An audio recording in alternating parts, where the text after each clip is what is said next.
a freshman at Morehouse College in Atlanta.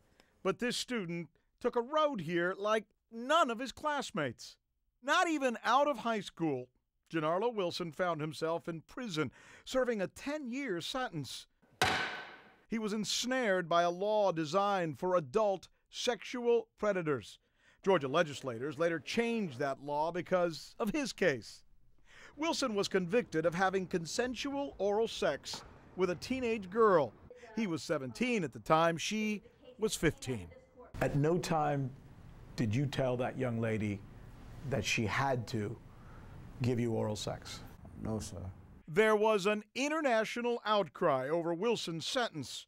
But when Georgia legislators changed the law, they did not make it apply retroactively to Wilson. I confronted the president pro tem of the Georgia Senate after hearing him say this.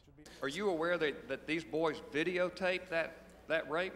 I reminded Senator Johnson that the jury convicted Wilson of aggravated child molestation, not rape, for a consensual act.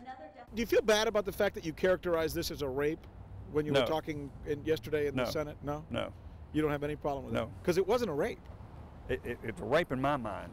Genarlow Wilson sat in prison for more than 2 years through countless legal ups and downs before a judge ordered him freed and said he did not have to register as a convicted sex offender. We win! Yes? He's out? But the legal roller coaster Genarlow was caught up in was far from over. To the shock of most people, Georgia's Attorney General appealed Wilson's release, and he remained behind bars. Finally, last October, the Georgia Supreme Court ruled that Genarlow Wilson's sentence was cruel and unusual and grossly disproportionate to what he did.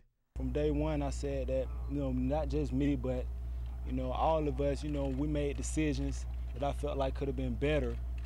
But, I feel like we've all learned from that experience. All we can do is move forward. You can't step back. So how do you restart your life? For Wilson, it's here as a freshman at Atlanta's Morehouse College in his dorm room preparing for his first day of class. Y'all told me to be myself, so I'm going to be myself. I'm going to wear my shades and everything. Wilson was an honor student in high school, and the foundation of radio host Tom Joyner gave him a scholarship for college. Wilson's new mentor, Morehouse Dean Alvin Darden. That's why I want you to, stay close to me. Dean Darden expects a lot of his new charge. Regardless of what has happened in the past, he's a human being. And I believe and I expect him to march on this Central campus one day, not 5 or 6 years, but I expect 4 years, to be a Morehouse graduate. It's Genarlow Wilson's plan as well, a plan that includes getting to the head of the class. I'm trying to sit as close as I can to the professor or the teacher.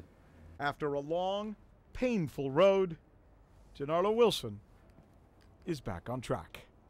Rick Sanchez, CNN, Atlanta.